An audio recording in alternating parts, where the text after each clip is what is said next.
You can easily say I'm going to peel to the back post and try and score, but to do that is fair play to you. Roy, just before you go on there, we are joined by the Liverpool manager, Arne Slot. Well done. Congratulations, Arne. Thank you very much for joining us. Did it play out pretty much as you envisaged, as you hoped it might?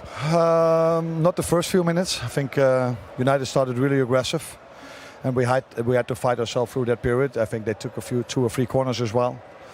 But if you go to Old Trafford, you know that there will be tough moments, and we fought ourselves through that. And one of the main things what I liked is after scoring a great goal, which was disallowed, that we just kept on playing the way we did before. And in the end, some nice goals. And we needed Alisson in the second half to make 2 important saves, but a deserved win, I think. Can you tell us something of your game plan, particularly when it came to United's build-up from the back? There's not a specific game plan in the build-up from the back, so we always want to press the opponent high. That's what Jurgen did. That's what we tried to continue. The game plan was more when we had the ball, where normally in the last 2 games Dominic Szoboszlai played more from the right. Today we played him from the left. But without the ball, we always try to press as high as we can, and we scored, I think, a few goals from a high press. Yeah, and one was disallowed, and that was from playing out from the back. So I would have loved that one to count, but unfortunately it didn't. Arne, I saw your press conference, and you mentioned that Manchester United's style is different this season, in your opinion. What did you identify that allowed you to get this result today? Last season they were man marking on the midfield, and they had a press with the 7-9-11, so with the striker and one of the wingers jumped with him. This season they are more with a 9 and 10 press, so they're more in a 4-4-2. So that's different, of course. I see them, in my opinion, working harder if the ball is being played through them, so they run more than. So that's at least what I saw in the first games of them. Yeah. Did you know when you would win it high up the pitch, you would be straight at them, really? As simple as that, if you could win high up? Simple as that. So their style is also this season, maybe last season as well, that I don't remember that well, but their fullbacks are 9 or 10 times really high, and then Casemiro comes in between. So if you pick the ball and you can keep Lucio, Luis Diaz and Mo Salah high, then you're constantly in a 1v1 situation. And then you need midfielders that can run, and we had 3 of them today that kept on running, and if they arrive in a duel, that they are aggressive enough to win it. So that was, I think, one of the main things why we could win today. Is that in some ways a gamble from you in a sense to make sure that Mo Salah and Lucho Diaz are staying high up the pitch? It's only a gamble if they play through or over that they stay where they are, but if they then sprint back, it's not a gamble. And I think today we saw a lot of moments where our forwards, but the whole team, but especially also our forwards, track back so aggressively, and I think that is what we need if you want to win these games, because if you don't, then the defenders come in underload, and that's not what you want if you play against these players, because United has, in my opinion, a lot of quality. And what was your message at half-time, Arne, to your team? Because I suspect the whole stadium was expecting some kind of Manchester United reaction. Yeah, so we said they're going to press differently, so be prepared for that. So we tried to find out what they were trying to do, but I also showed them 3 moments, where in one situation that led to a chance of Mazraoui, where Lucio was not tracking back as he should. And I came back to the moment where Trent lost the ball, but he played a sloppy pass towards Alisson. Those moments, like you know better than me, can change the game here at Old Trafford. So you need to be focused and concentrated every second if you want to win here. We're talking about this game in a very cool, calculated, analytical way, but you'll be aware as well of the emotion that a victory like this brings to Liverpool fans, and the joy winning 3-0 at Old Trafford.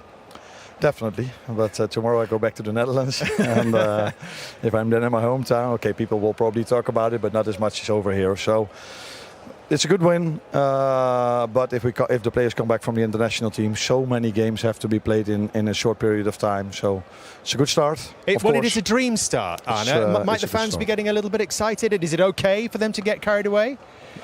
I don't think they will listen to me if I tell them differently, but it's normal if you win a game like this, you've got 9 points and you win a big game at Old Trafford, that the fans are excited. But for us, there's still a lot to prove. Starting if we play a double program with the Champions League games and then 3 days later a league game, then we have to be ready. And 2 years ago was the last time Liverpool played Champions League, and we all know what was the end result of that season. So for us, a lot to prove. if we play Champions League and in the weekends. We wish you well, Arne. Thank you so much for talking to us, and congratulations on a huge result today. Just 3 games into his Liverpool era in the Premier League, Arne Slot has won at Old Trafford by 3-0. And he is so cool. He is so calm, Daniel. He seems pretty unflappable. Early stages, he seems pretty unflappable. He must think the Premiership is easy. Yeah. What's the big He's making deal? it look pretty He easy does, so he far. is. He's a chill guy, man. I really, respect and like how he's approached it, to be fair. Specifically when he's speaking to the likes of us, but also the performances that he's embedded within the players, because for them to pick up his tactics this fast, you see the rotations that they're doing now. You're seeing the passes going into Salah that weren't there. You'd see the rotations. Just explain that a little Trent. bit more. What do you see as the biggest differences? I think that they're on the front. I'm not going to say they're on the front foot more, but I think there's more rotations within the team. There's players higher up the pitch. Obviously, Szoboszlai's picking up nice positions in between the gaps. You've got passes going from the right back into the midfielder that are then going into Salah. There's balls going from the defender straight into Salah, which wasn't the case prior to that. It was maybe more of a transition style.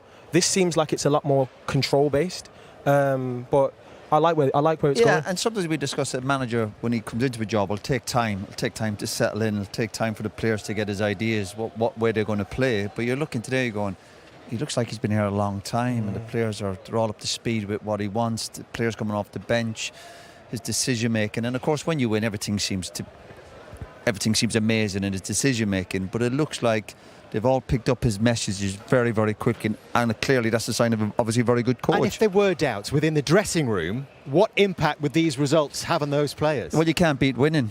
And to be fair, Salah's made a good point. There, when a new manager comes in, listen, he's replacing an amazing manager, A legend. yeah, of course, exactly. But sometimes it's just a new voice for people like Salah, who, as he said, sometimes you do get comfortable, whether you like it or not, subconsciously. So a new voice, new ideas in training. He'll obviously have new staff with him, and sometimes that gives the players a little bit of a lift. Because Liverpool obviously have got quality players.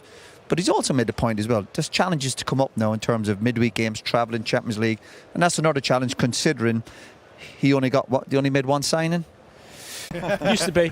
Welcome, Jamie Carragher and Gary Neville. I'm sure we'll get into the different emotions of that game. We'll get into United perspective as well before we leave you. But we'll have a look through the goals as a starting point. We'll revisit the first goal scored by Luis Diaz, and there was a theme which we discussed with Arne Slot, guys, and that was Manchester United losing possession and the way that Liverpool capitalised by leaving those wide players high up the pitch. Yeah, I mean, you talk about Liverpool in this fixture last season. That's what they didn't do. They didn't capitalise on these situations. So it's still the same manager. More often than not, it's the same players for Manchester United. So we're seeing the same things. Talk about players behind the ball, the rest defence. The fullbacks are really high. And when you look at the players they've got there, Casemiro and De Ligt, to be as fair as well, not the quickest. And actually, Diaz does really well there. Because Szoboszlai's just in front of him. There was talk of maybe a handball as well. But the fact, I thought, when the cross came in initially, I mean, it's brilliant from Mo Salah. I mean, if that was on his left foot, we'd say it was a great cross. But doing that on his right foot, and Szoboszlai does well, and Diaz does even better to make sure he finds the back of the net. You have to give credit to Gravenberch on that goal as well, because he won it back and also played the pass to Salah. Gary, what about this one? But this isn't sort of like high pressing or brilliant defensive work. Manchester United's in possession play in those deep areas was absolutely terrible. But do you when think they lose it, it's when they lose it, it's where the fullback. Is it a set-up issue? Is it a set-up issue where that central midfield player, that deep pivot is getting the ball? Dave, there are no options for they're him. not, Dave. They're individual errors. They're individual errors that basically are terrible areas. When we played at United, me and Danny Sherwin would go forward and leave our two centre-backs on the ball, and with Roy Keane and Paul Scholes. And if they give the ball away, we'd be in a bit of trouble. But they didn't do it that often. You wouldn't be that high, Gary. You wouldn't be that high from that position. I don't think so. Not the two of you. Do you have sympathy then with Casemiro and also Kobe Mainoo in when they're receiving the ball? What's in front of them? Well, not sympathy, because at this level they expect to do better. But it still shouldn't be as simple as when there's one mistake like that, when you're 40, 50, that one pass, somebody's in on goal. I don't think it should be as simple as that. But it is. We saw it a few weeks ago, and we see it again with this one. And again, they've got to do better. Look at Mainoo. He's had a brilliant few months. He loses it. And look at this, if you just stop it there. don't think that should ever happen. Once again, the two full-backs, they're just coming back into the picture. If you're a full-back and you see your midfield getting it, you should always be expecting the worst going. He might lose it here.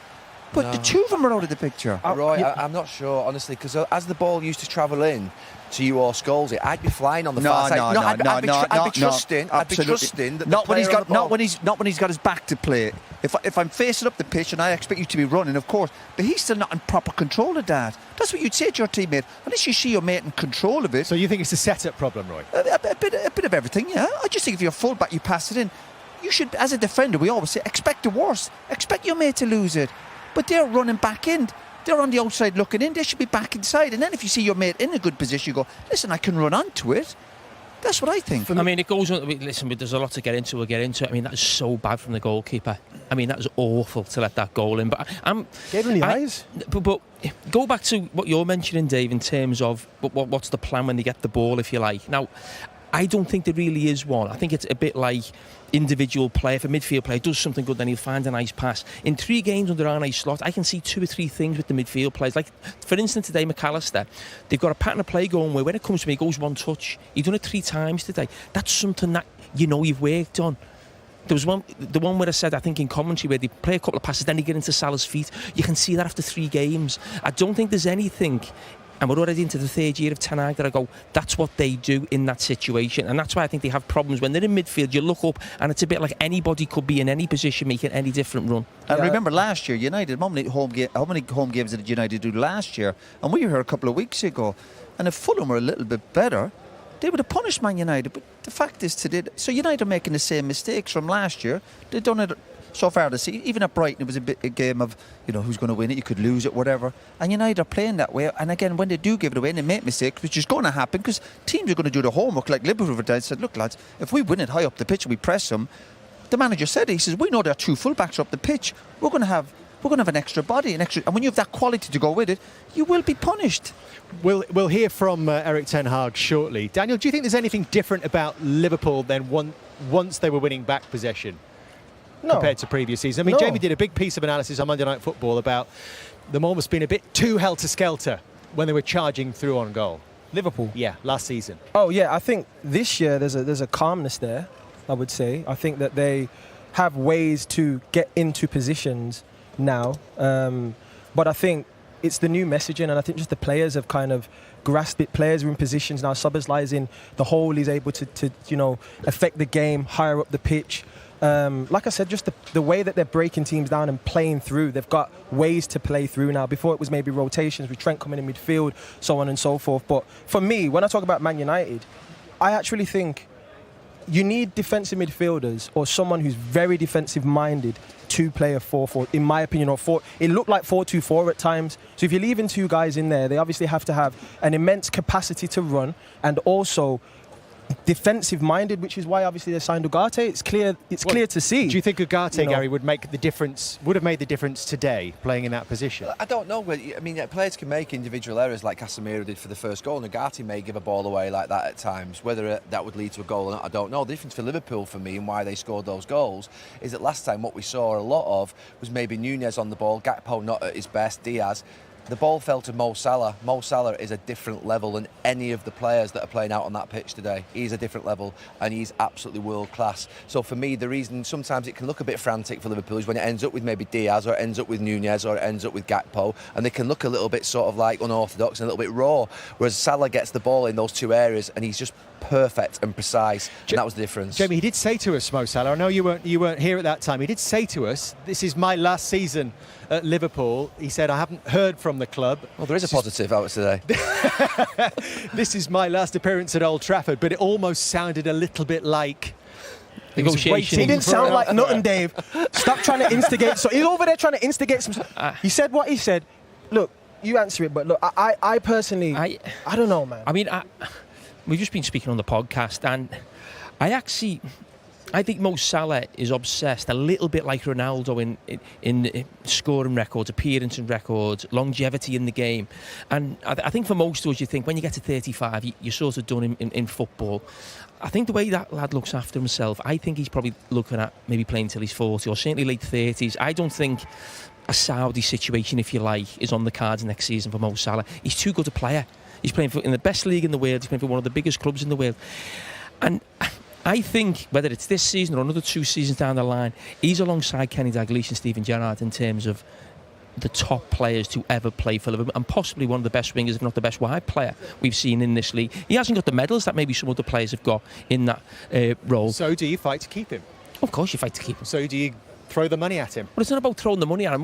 When you get a new contract, it's not about what you've done in the past, it's what you're going to do in the future. And more often than not, for most players, when you get into your mid-30s, you can't do what you've done before. He might be different. Now, that's what I think the argument will be. Of course, Liverpool want to keep him and Virgil van Dijk, but it will probably be about wages. Are they still on the same wage that they're at? Because in the next 2 or 3 years, we'll be the same player. So that's the debate that we'll be having. But I'll be very surprised if Mo Salah isn't playing for Liverpool next season, because I think he'll want to blitz every record in the club's history. You agree? I mean, I do.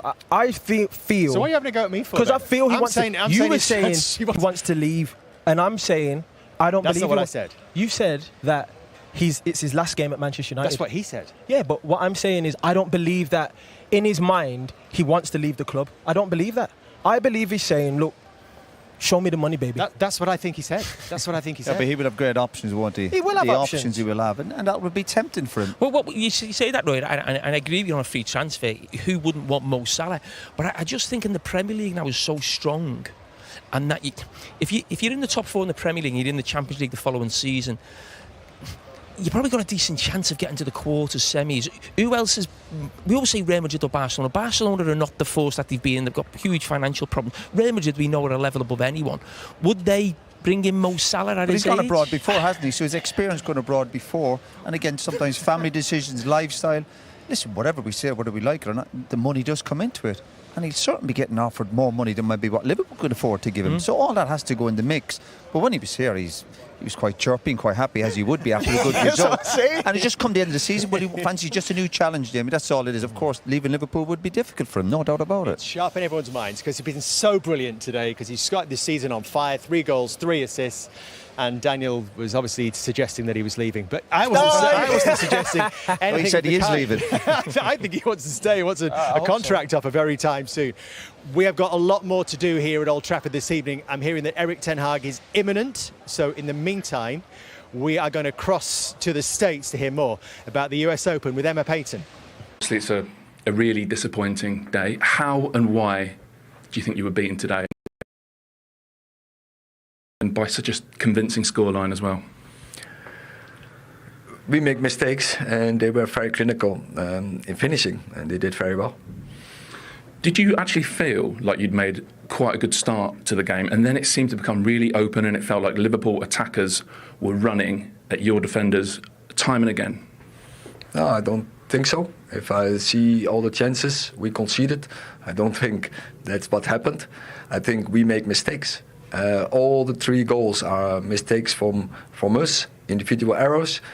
Maybe about the last one you can debate where is our double 6, but all the others, I think Liverpool did brilliant. How they took over the turnover and how they finished was so good, but they didn't.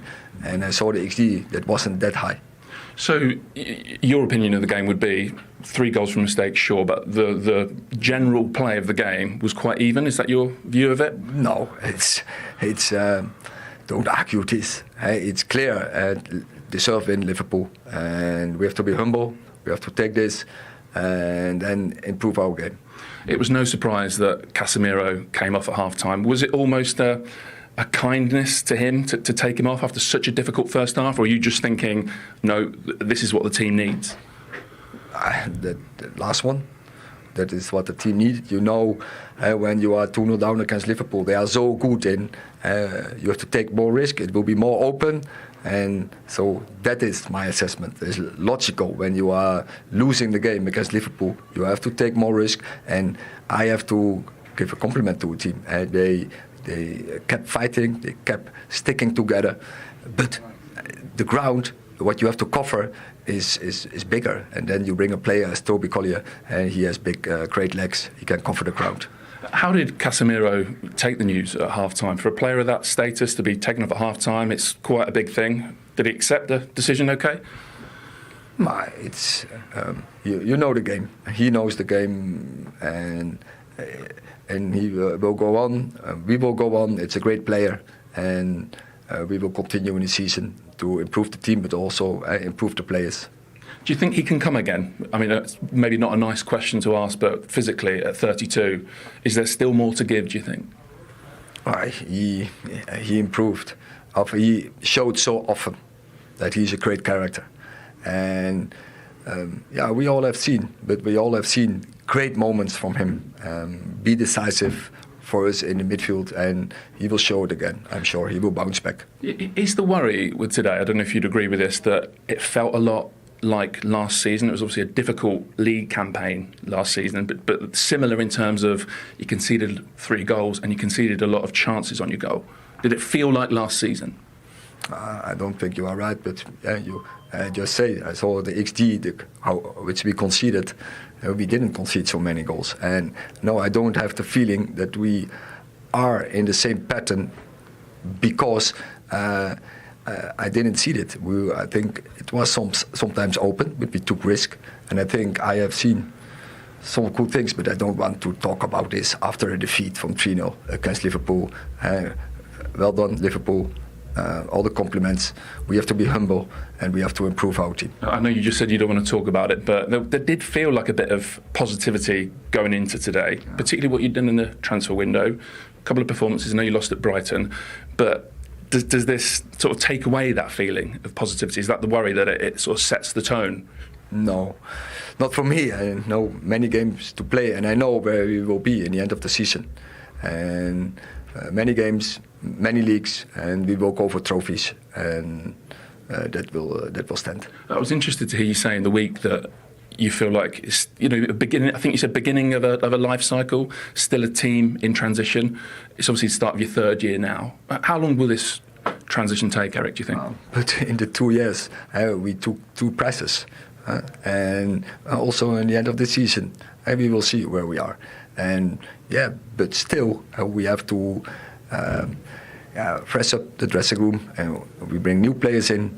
Today, first start of Matthijs de Ligt, first start of Joshua Zirkzee. We still some players not available. First start also this season for Garnacho. The opponent is probably a little bit further in certain areas. But we will catch up and we will come back. So while we all focus on the result, you see good things behind the result?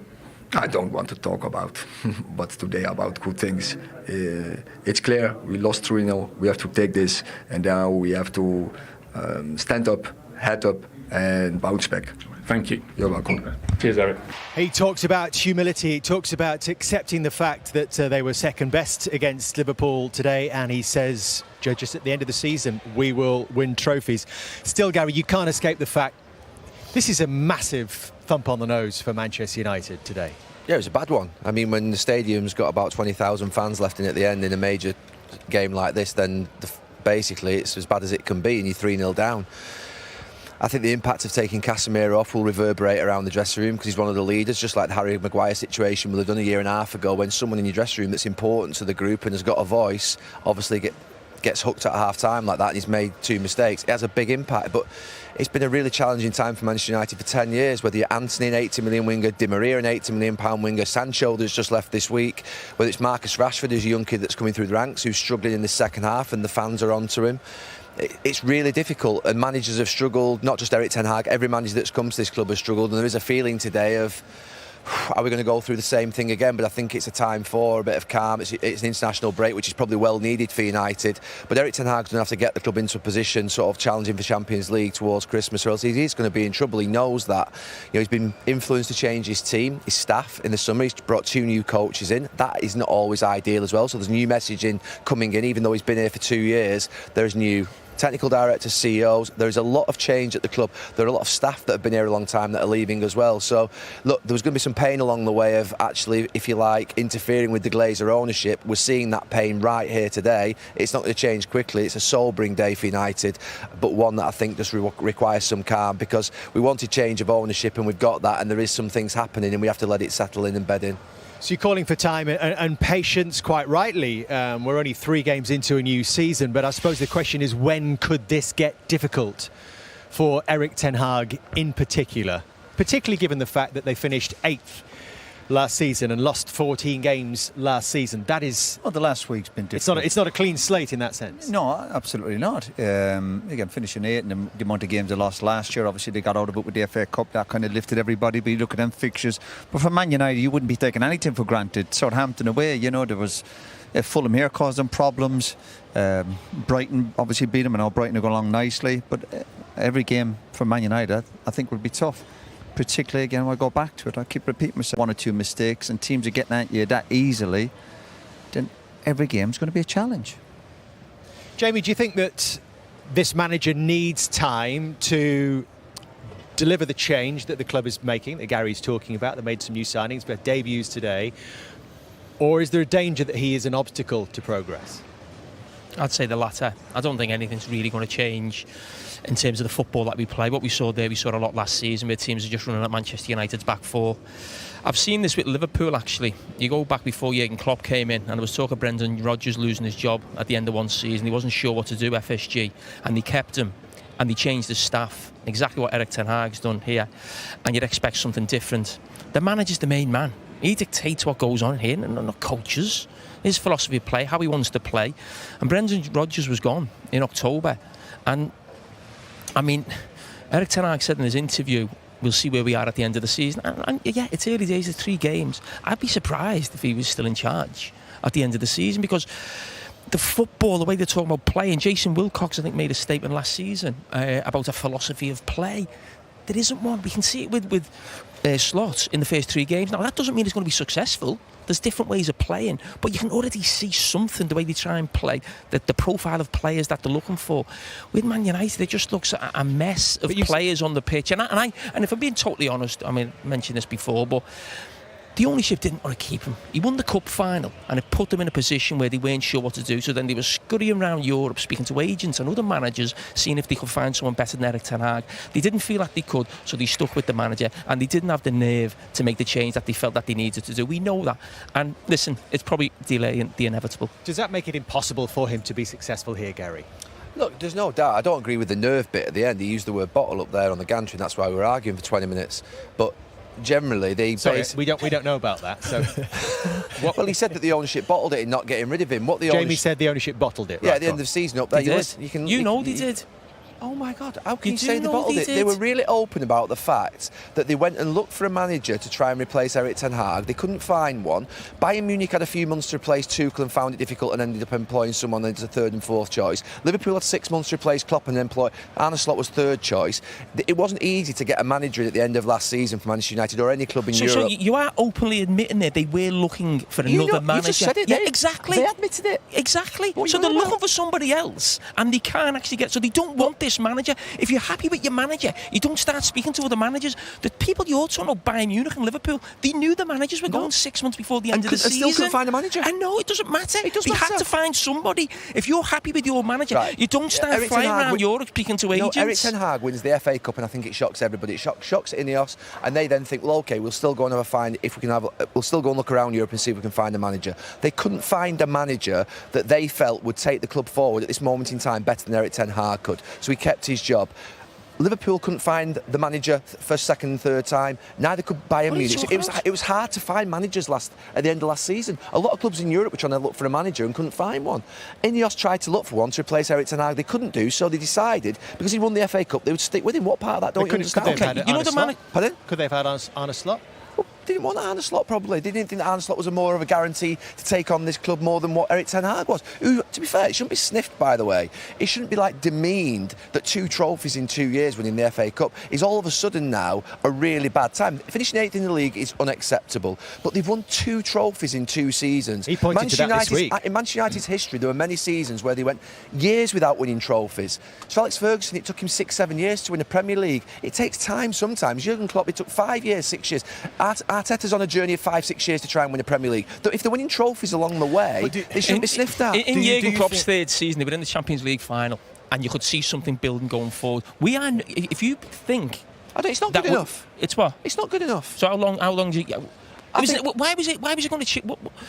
For the fact I'm saying that they bottled it in the summer, what was going to be different this season just by changing your staff? What difference were we going to see in Manchester United this really season? Simply, there's a thought process that every manager that's been at Manchester United over the last 10 years is really bad. They're not good enough. What's he called? Van Gaal's not good enough. Rangnick's not good enough. Solskjaer's not good enough. Mourinho's not good enough. Yeah, Moyes, you always blame the Glazers. Who are you going to blame now? Moyes is not good enough. So what they've tried to do is give a stable platform above him with different people, technical directors, sporting directors, head of recruitment, CEOs, all changed. That actually it might not be the coach that's the problem at the club. It might be the fact that they've not got the right balance around them. So let's get the right support staff in, which is what they've done, and see whether this manager can thrive under a better leadership above him. That's what they've tried. I don't think that's wrong. Right, do you see progress being made here? No, listen, you'd be worried for the manager. I would never stand here and say I expect the manager to lose his job, but the pressure, no doubt, from last year. We obviously remember the FA Cup and they got out of jail in a few of the cup games, but the pressure must be building. Whatever you say, I think when you're playing for the big teams, and obviously Man United is one of the biggest, I'd hate this tag if I was playing that you're a cup team. And this is what this team, and that means in terms of league, you can't turn up week in, week out. I'm not talking about challenging Man City or even Arsenal, but I'm talking about competing with Liverpool, Chelsea, obviously teams like Aston Villa, who are at the moment, Spurs are in that mix. And at this moment in time, you look at Man United, and they're slightly behind them. That's the worry for me. Not what Man City and Arsenal are doing, because I do think they need more time. Do you just want to see progress? Is that what you're looking for? Is it better performances? Is it a consistency of performances? So. Is it a style of play? And Arteta, when they first got in, but you always felt, and I know Arteta won the FA Cup pretty quickly, and Klopp was getting to go. There was this element of he had people behind him. The feel-good factor was coming back. But when you keep getting beaten, like they did last year at home, you finish in 8th, and you get beaten well today, and you're on the back of a defeat against Brighton, you soon lose that. You know, as I mentioned earlier, when the stadium's getting empty after 60 minutes of the game is over, that will build massive pressure for the manager. Of course it will. It's only natural. But of course I wanted to turn things around. But the longer it takes, and the more you come to matches here and you're getting beaten comfortably by one of your biggest rivals, of course the pressure is going to build. Daniel, what's your take? You don't have to be an ex-Manchester United player to have a view on what's going on here. No, I think from a formation perspective, they've gone about this in a way to try and get results, in my opinion. The manager's, missing players that he would probably prefer to have in his starting lineup. So give him a bit of leeway there. But I think in terms of how he set the team up today, I watched them last week play against Fulham. Well, I think it was Fulham last week. The game last week, they lost against Brighton, Yeah. And I was like, they're way too open. They're playing like a 4-2-4. So for me, before the game, I was thinking, surely they're not going to play against Liverpool the same way. So I was disappointed with the way in which the team was set up, because I was surprised by it, to be honest. They were way too open. So it was inevitable that the result was going to be a win for Liverpool based on how Man United were playing, in my opinion. There's been lots of changes regarding, upstairs or whatever, but supporters want to see stuff on the pitch. Lots of changes. It's the same problems. But we've seen new signings out there today in De Ligt and Xerxes as well, at the end of a long list. Well, Ugarte is at the end of that long list, and we haven't seen him yet. But in the Erik ten Hag era, £616 million so far. I want to ask Daniel specifically on De Ligt and Xerxes. Do you think these are two players that can take this football club forward? I'll be totally transparent. I'm not quite sure. I think they're players who are good players. Do I think they're unbelievable top players? I'm not sure about that. But look, they're coming into a team where the manager's identified these players to be guys who he believes can help the team move forward. So at the end of the day, Xerxes, for me, played well at Bologna. He's got ability. De Ligt, he's been at many top clubs, and he's coming to Manchester United to try and change what's going on right now. But is he at peak form? Is he at the best he's ever been? I'm not sure. The biggest problem they've got at the moment, that Manchester United is not a destination right now for the top players in Europe anyway. Just isn't. Over the last 10 years, it has been a graveyard for players just generally that have come to the club with big reputations and they've not done well. Whether it's homegrown players, whether it's national players from Great Britain, or whether it's players from international soil. One thing that Roy just said there is that when I came back from Valencia, I think in the April, I came to a game. It was one of Louis van Gaal's last games, and I saw the stadium was sort of half empty during a match. I think they were playing Crystal Palace on like a Tuesday night, and I thought, that is a signal. So today there being 25,000 in with 5 minutes to go is a real problem for Erik ten Hag. That can't continue, and I think he'll get a few months to be able to get used to these new players coming in, Højlund coming back, Hag Arne coming in, and I think they'll assess it at that time. He can't be in 8th at the end of November and going into December. He's got to be up there in that top 4 or 5. He has to be. So is 6th okay? I'm deadly serious. You tell me, man. For you, usually and say Manchester United, the biggest club in the world. Would Real Madrid or Bayern Munich accept being 6th in their league? We're saying 8th. That's where we are with Man United right now. That if he's in 8th in a couple of months, he'll be okay. But you look at his team as well. You ask yourself 1 or 2 mistakes, and teams are getting at you that easily. Then every game's going to be a challenge. Jamie, do you think that this manager needs time to deliver the change that the club is making, that Gary's talking about? They made some new signings, but debuts today. Or is there a danger that he is an obstacle to progress? I'd say the latter. I don't think anything's really going to change in terms of the football that we play. What we saw there, we saw a lot last season where teams are just running at Manchester United's back 4. I've seen this with Liverpool, actually. You go back before Jurgen Klopp came in, and there was talk of Brendan Rodgers losing his job at the end of one season. He wasn't sure what to do, FSG, and they kept him, and they changed the staff. Exactly what Erik ten Hag's done here, and you'd expect something different. The manager's the main man. He dictates what goes on here, and not coaches. His philosophy of play, how he wants to play. And Brendan Rodgers was gone in October, and I mean, Erik ten Hag said in his interview, we'll see where we are at the end of the season. And yeah, it's early days, it's 3 games. I'd be surprised if he was still in charge at the end of the season, because the football, the way they're talking about play, and Jason Wilcox, I think, made a statement last season about a philosophy of play. There isn't one. We can see it with Slot in the first 3 games. Now, that doesn't mean it's going to be successful. There's different ways of playing, but you can already see something, the way they try and play, the profile of players that they're looking for.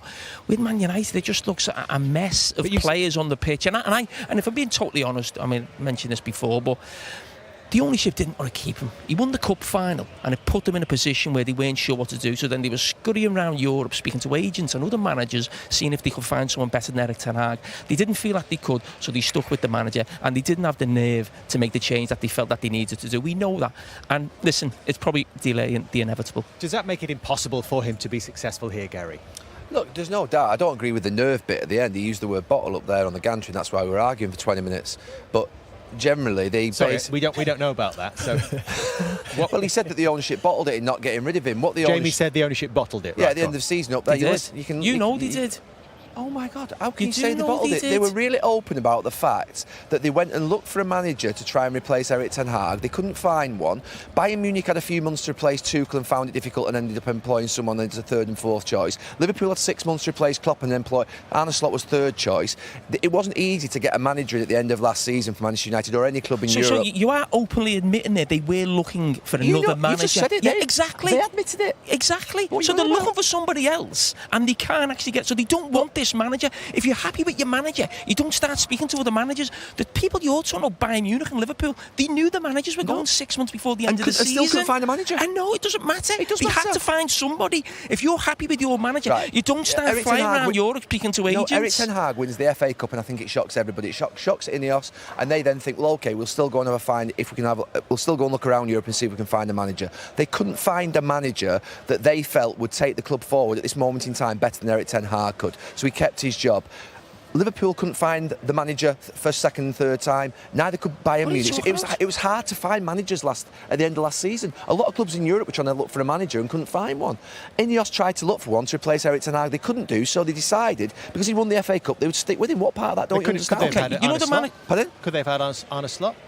They didn't want Arne Slot, probably. They didn't think that Arne Slot was more of a guarantee to take on this club more than what Erik ten Hag was. Who, to be fair, it shouldn't be sniffed, by the way. It shouldn't be demeaned that 2 trophies in 2 years winning the FA Cup is all of a sudden now a really bad time. Finishing 8th in the league is unacceptable, but they've won 2 trophies in 2 seasons. He pointed to that this week. In Manchester United's history, there were many seasons where they went years without winning trophies. So Alex Ferguson, it took him 6-7 years to win a Premier League. It takes time sometimes. Jurgen Klopp, it took 5 years, 6 years.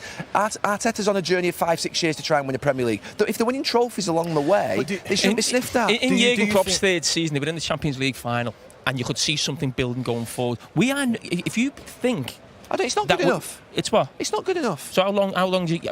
Why was it going to?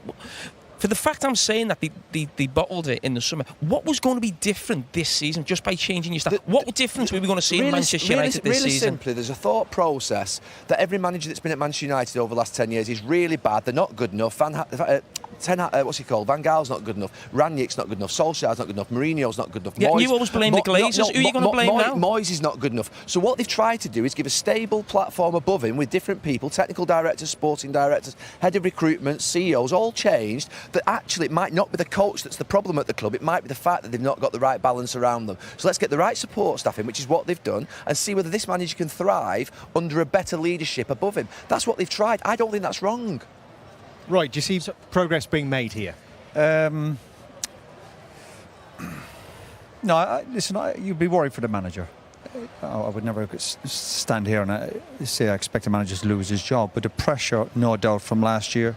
We obviously remember the FA Cup and they got out of jail in a few of the cup games, but the pressure must be building. Whatever. So I think when you're playing for the big teams, and obviously Man United is one of the biggest, I'd hate this tag if I was playing that you're a cup team. And this is what this team, and that means in terms of league, you can't turn up week in, week out. I'm not talking about challenging Man City or even Arsenal, but I'm talking about competing with Liverpool, Chelsea, obviously teams like Aston Villa, who are at the moment, Spurs are in that mix. And at this moment in time, you look at Man United, and they're slightly behind them. That's the worry for me. Not what Man City and Arsenal are doing, because I do think they need more time. Do you just want to see progress? Is that what you're looking for? Is it better performances? Is it a consistency of performances? So. Is it a style of play? And Arteta, when they first got in, but you always felt, and I know Arteta won the FA Cup pretty quickly, and Klopp was getting to go. There was this element of he had people behind him. The feel-good factor was coming back.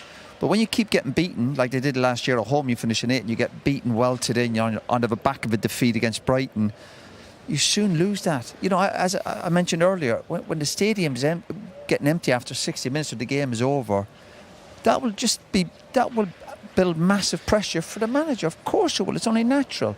But of course I wanted to turn things around. But the longer it takes, and the more you come to matches here and you're getting beaten comfortably by one of your biggest rivals, of course the pressure is going to build. Daniel, what's your take? You don't have to be an ex-Manchester United player to have a view on what's going on here. No, I think from a formation perspective, they've gone about this in a way to try and get results, in my opinion.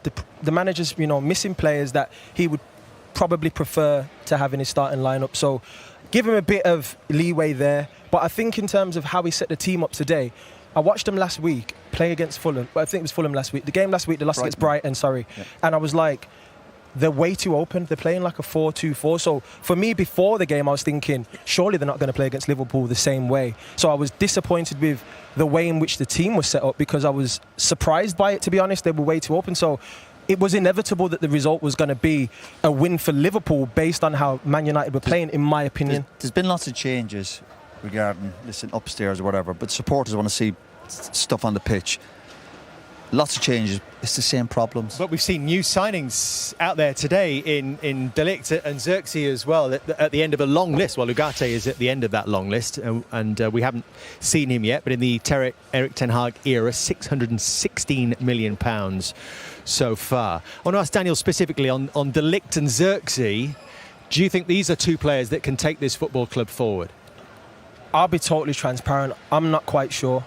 I think they're players who are good players. Do I think they're unbelievable top players? I'm not sure about that. But look, they're coming into a team where the manager's identified these players to be guys who he believes can help the team move forward.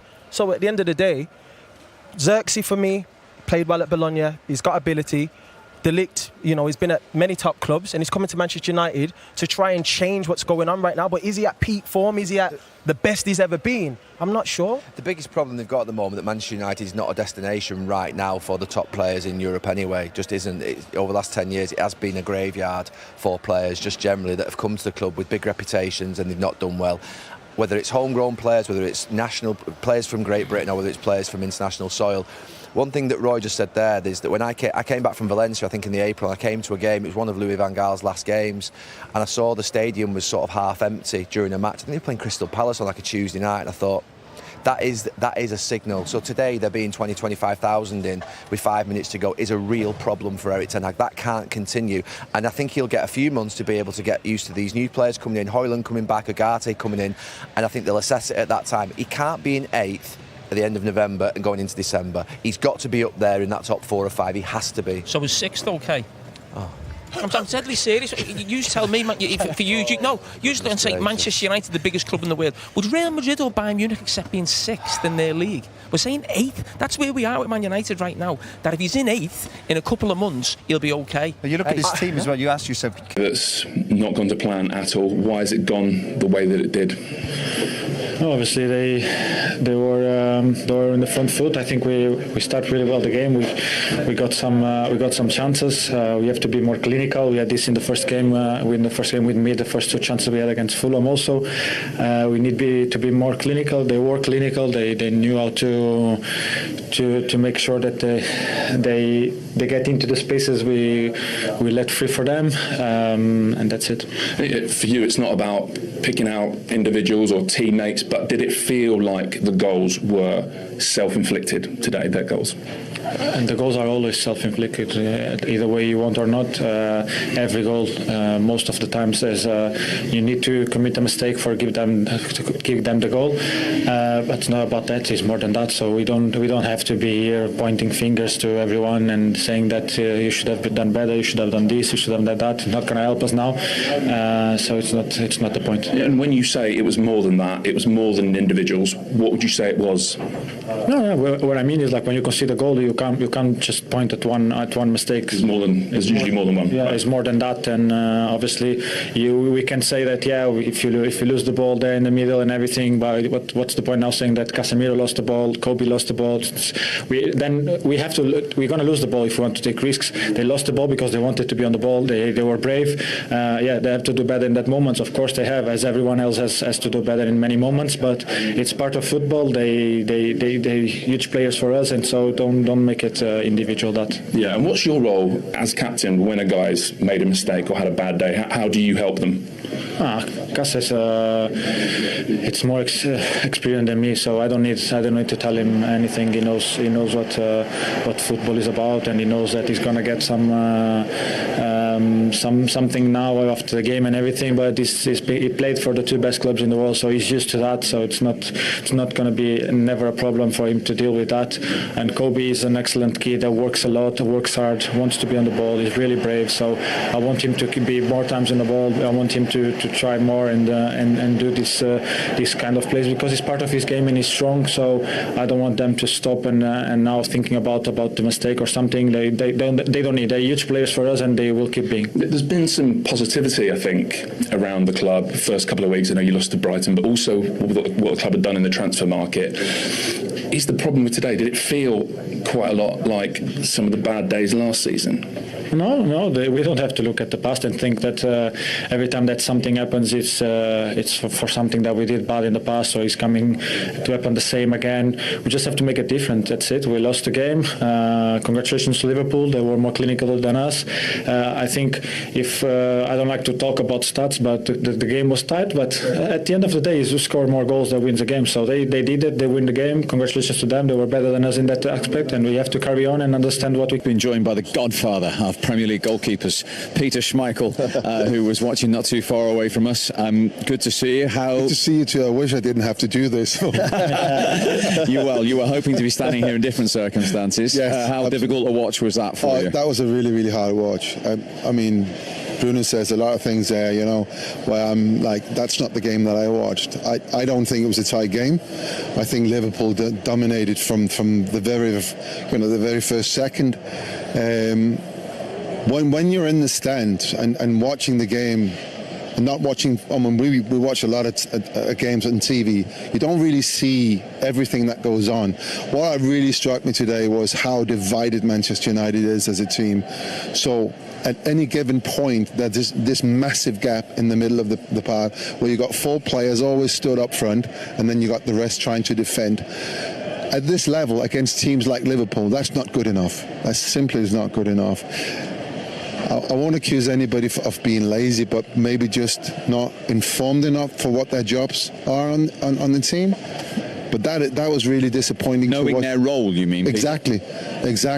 So on the flip side of that, every time Liverpool lost the ball, you see everyone trying to chase the ball and win it back, and they win it back within 5-6 seconds, and that's not once in a while, it's every single time. When Manchester United lost the ball, nothing happened. Liverpool were allowed to play it. Why is that then? I think it's down to midfield players not playing the position properly. The amount of time the middle of that pitch is vacated is ridiculous. You saw it every time they lost the ball. Well, not every time, but 3 times, 3 goals, all from midfield areas. Kobe Man, who's deep, loses the ball. Collier, as a young kid, you got to give him a chance, obviously. But he's almost playing as a number 10, and there's 3 or 4 Liverpool players in front of him. All of a sudden, just rampaging on to the back 4. So is that ill discipline then in that role? Of course it is, yeah. And in a big game like this, you need to have discipline. You have to have at least 2 people in the middle of the pitch to play the position properly. Don't even think about getting forward. You think about staying there, controlling the game. Don't let them go through us. Don't let them attack onto our defence, because they are brilliant. The 3 midfielders are brilliant.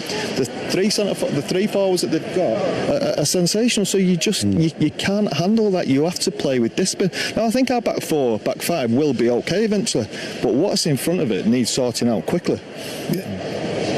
I'll take it one step further up. When you look at Salah, Diaz, Jota, they work so hard. I mean, every single time they don't have the ball, they come back and work so hard. I didn't see that from our front 3 today. I didn't. At times, Bruno realised no one's working hard to get the ball back, so he was coming back. He was playing more like a striker today with Serki up there. That was the idea, that he should be up there.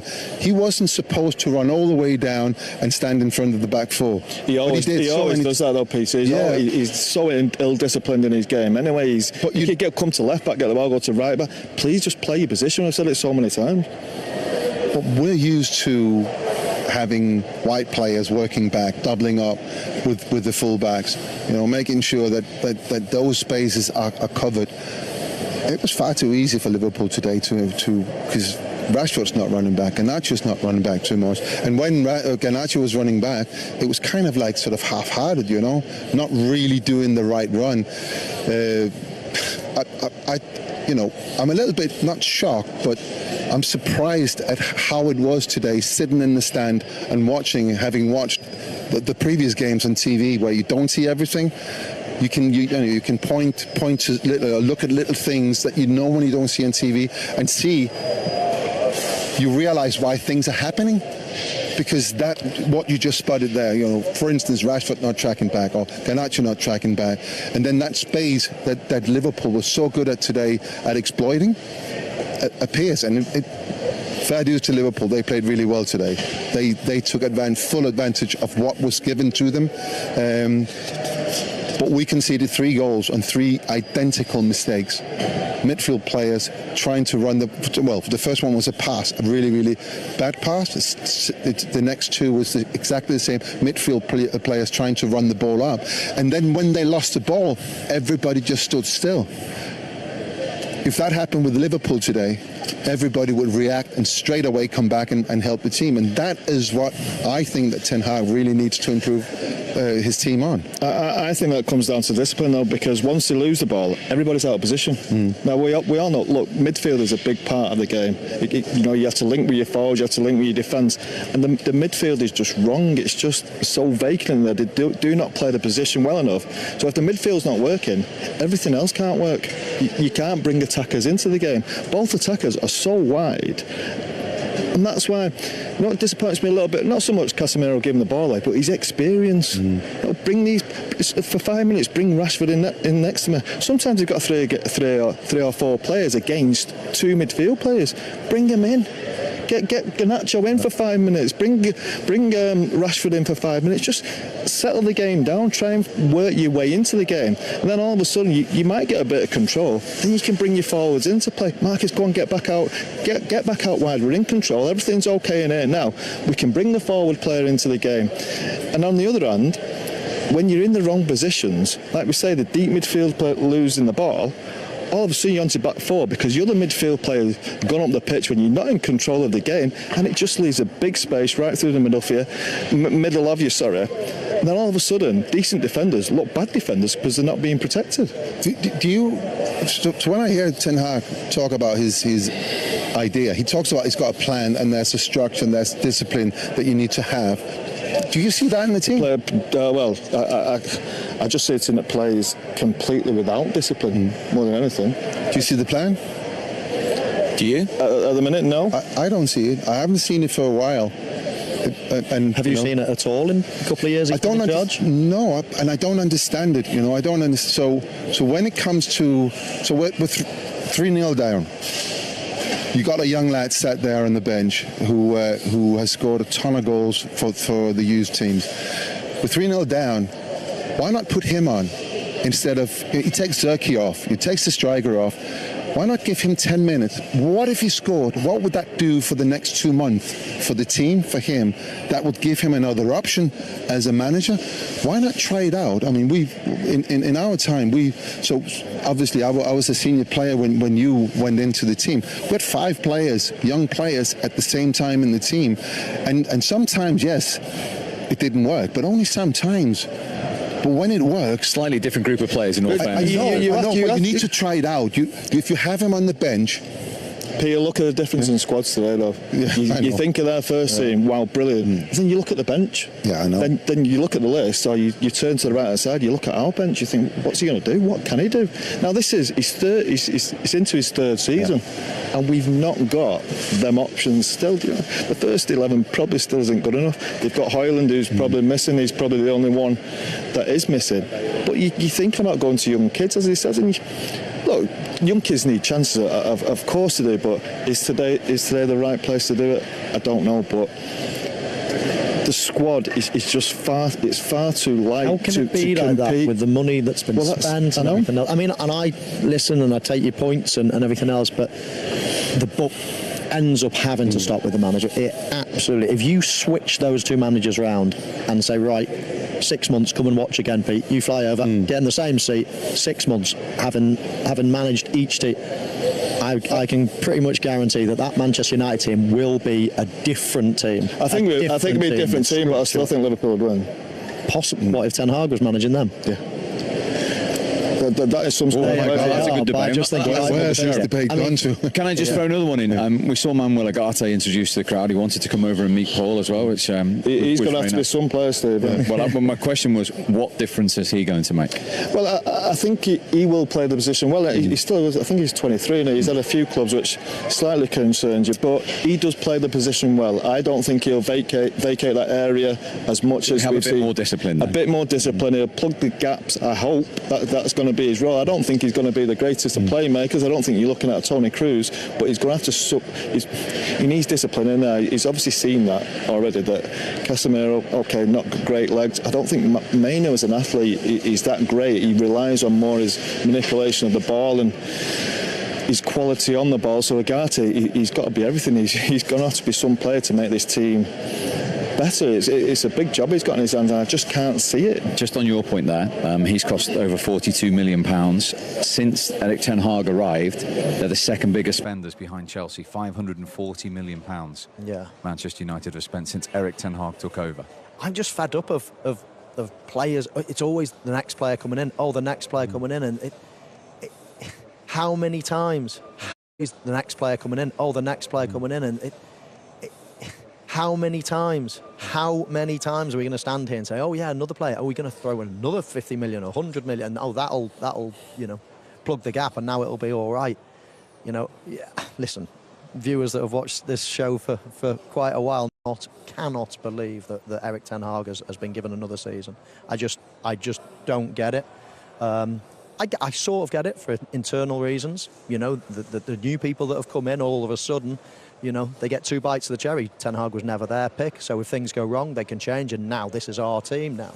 Whereas if they'd made a change straight away, then all of a sudden the gun is to their head. It's right, well, now you've got to sink or swim. But, I mean, I still don't. I'd love the lads to tell me what are Manchester? Are they a front foot pressing team? Are they a counter-attacking team? Are they If somebody asked me, I still, having watched them for 2 and a bit years. These opportunities now, obviously he comes in, Erik. He comes in with a really, really good reputation. He's allowed to. Obviously he comes in, Erik. He comes in with a really, really good reputation. He's allowed to spend a lot of money. He's bringing Casemiro and Anthony in, which changes the whole club. The structure of the club changes because of that. I think part of the reason that the sale happened was because they had to finance those two players. So from that moment on, the club changed. Then you have somebody coming in, running the club. And there's been opportunities to make those changes, make those really, really big statements saying that these are our standards and we will not tolerate any less than this. When we lost 4-1 to Crystal Palace, tolerate any less than this. When we lost 4-1 to Crystal Palace here, that was, for me, that was a moment where they could have made that big change. What about 4-0 away at Crystal Palace or whatever the score was? Yeah, but this was like the fourth It was at Selhurst Park, yeah.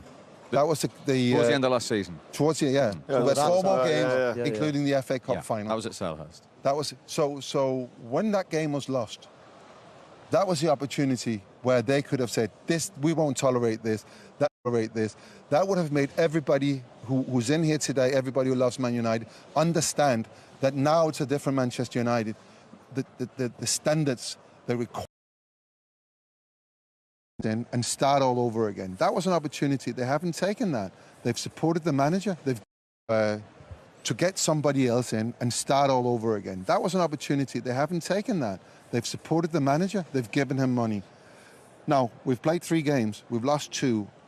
I don't see the difference. And this is what I could nearly cry because of that, because I want this team to do really, really well. They've not only done that, but they've also then gone and got rid of half the back rooms. They've now got 2 new assistant managers. All the medical team have all gone. So it's not only right they've back, yes, you can continue, but they've now backed him even more and got all his own men around him. So I just think they've backed themselves into a right hole now. It's worrying. I just banging on for years and years and years. It just doesn't seem to be getting any better, and I think the buck stops at the top, I'm afraid. I've sat with Sir Alex today. It's really sad. I mean, what he did for this football club, and what everything that we enjoyed. Yeah. 3 of us. Well, you were there as well, by the 4 of us. Everything that we enjoyed, the great times, everything. Future, of course, is Manchester United after the international break, trying to bounce back after those 2 defeats in the opening 3 games. Now, before we let you go, we want to go back to 1998, because it's not very often you 2 are together, is it? We did show it to Michael at the top of the show. Oh, it's not about me then. This is cruel. This is me trying. 98, because it's not very often you 2 are together, is it? We did show it to Michael at the top of the show. Oh, it's not about me then. This is cruel. This is me trying to kick you, mate. Watch this for a tackle. Watch this for a tackle. I've never seen that, by the way. You can see it now. Oh, what are you doing? I slipped, Steve. I slipped, and you landed on me. Did I? I came off worse. Look, see me holding my stomach. Yellow card, Peter. Oh, you got a yellow card for that, Look at me slip, though. Slip. Oh, how do you split? Peter, you could have done it, man. You could have the elbow right in his I'm not like that. I'm not like that. Well, he is. He says he's all like that. You slipped. That's brilliant. Do you know what? Oh, you got a great. That was a yellow card. At this point, you've already scored. Yeah. Then you got that yellow card, and then 5 minutes later, right here, actually, exactly where we are here. Yeah, it's not my finest moment. You got another one. You don't want to see that tackle either. No. Anyway, can we let Peter go now? No. The great news is, you're great friends. That's the good news. We've moved on. Yeah. Good to see you. Thank you very much indeed. Right, more Manchester United reaction on the way, because we will hear after. Reports, I'm told on social media, that Casemiro left this stadium during the second half. Erik ten Hag has since said in his press conference, I believe, that didn't happen. But either way, for someone who's won 5 Champions Leagues, to be playing Liverpool at home and to be taken off at half-time, can you try and put yourself in his shoes at that stature of player today? Yeah, look, it's difficult for him to take. Of course it is, and he will be angry. He'll be angry at his performance more than anything. And we've all been there. We've all been there. We've all had terrible halves of football, and you get taken off half time. I mean, it's difficult to recover. But as you said, 5 Champions League. He's got great experience. Been in the best team in the world, probably Real Madrid for some time. So, look, he'll bounce back. He needs help around him. If he's going to be playing in this team now, Ugarte might be that man. But as I've said numerous times now, they've got to get the middle of the pitch right, I think, to get everything else in the team right. But I still think there's some way off. And do you know what? I've also said this before. They look fitter, they look stronger. They're obviously better, obviously more quality. And this game, it feels like it came too early for Man United. You know, if you get to November time, now look, there's every chance the same thing could happen because of the quality they've got. But I just think it came a little bit early. And I keep going on about the middle of the pitch being, Michael might disagree, I don't know, being such an important area. Look at Liverpool's team. The manager didn't bring any of their 3 midfield players off, and it just works. It worked perfectly. They've got a great mix. They've got legs. They've got the ability of McAllister on the ball to slow things down when he needs to. And then you've got the squad of players that he's got, the pick of the bench to come on and change it up front if it's not quite working. You've never seen Liverpool exposed there, did you? It's because their midfield players are playing their positions properly. As we've said so many times, losing the ball. And then the other, did he say double six? I think he said, didn't he? Which is so far away from a double six I've ever seen. If I know what a double six is, I'm taking that's 2 holding midfield players. None of them hold. They almost play as number 10s. And once one of them loses possession, like I said before, if it was Casemiro in the first half, Mainoo's up the pitch, nowhere to be seen. Mainoo loses the ball, and we saw a picture of Collie. Collie's playing almost as a number 10. You can't perform that because at times you are going to lose the ball. Now look, if Liverpool lost the ball, I'd expect them to be in all in the right position. As Peter said, they go hunting the ball down and they get it back quickly. With United, there's nobody there because there's 4 people stood up the pitch. I'm sure the manager's hoping this new lad coming in will help with that. And today, losing the ball in that area of the pitch cost them all the goals, which were clinically taken. As Erik ten Hag said, they were all United mistakes.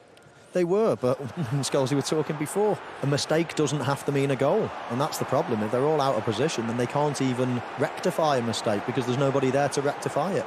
But from Liverpool's point of view, absolutely brilliant. You know, they were clinical. That was an amazing ball from Mo Salah on his weak foot, just floating.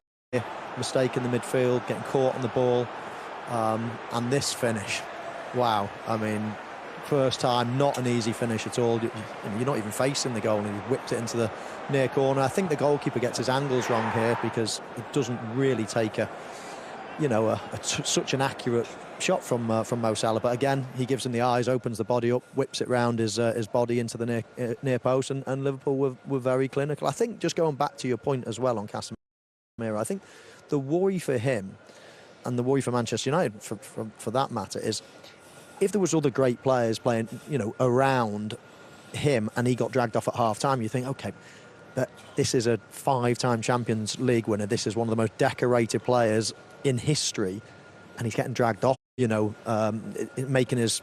Would that be incredibly hard to take if that was you? And there's another kid, basically, that's only just learning about the game playing next year. So it's not like it's a great midfield and you're getting taken out of it. That's pretty damning. And with Ugarte, who we met today briefly, coming in, is Casemiro the immediate future for Manchester United from the start in a game like this? Possibly not. And I think that there's a time that comes when... Look, he's never had great legs anyway, has he? He's always time that comes when... Look, he's never had great legs anyway, has he? He's always been a brilliant player of controlling that part of the pitch and playing the position brilliant at Real Madrid. Everything he's not really doing here. Now, I could see him playing with Ugarte. I suppose they've got to try and shore it up somehow and get that position right. But there are games like this, as you mentioned, Steve, there are some games you can play. Look, you get to 33, 34, 35, you think, I can't play in that. I mean, when it was me, it was Manchester City, I thought, no, I just don't involve me in that because it'll make us a worse team. It'll be too easy to play against. You have to eventually play kids. Well, not so much kids. We have people like Darren Fletcher who play in the middle of the park, Ji-Sung Park, great legs and get to the ball all the time. But when you look at the bench, there's just not that there. There's not the squad depth to actually do it. Now, they've got the young kid and they bring him on his Premier League debut. Do you know what? He actually did okay. But I think that's the most disappointing thing, squad-wise, is he's into his third year and the squad just isn't strong enough. That's United, but let's just finish. What a start for Slot and for Liverpool. Incredible, yeah. They look efficient, they look assured, and I think it all stems from the manager, Steve. I mean, the way he stands, the way he presents himself, the way he talks. I just think that he's looking like he's got something special. Gentlemen, thank you for your company today. We hope you enjoyed that match day live on the road at Old Trafford. It will be a happy Monday for the Red of Liverpool, not Manchester. From the three of us, see you soon.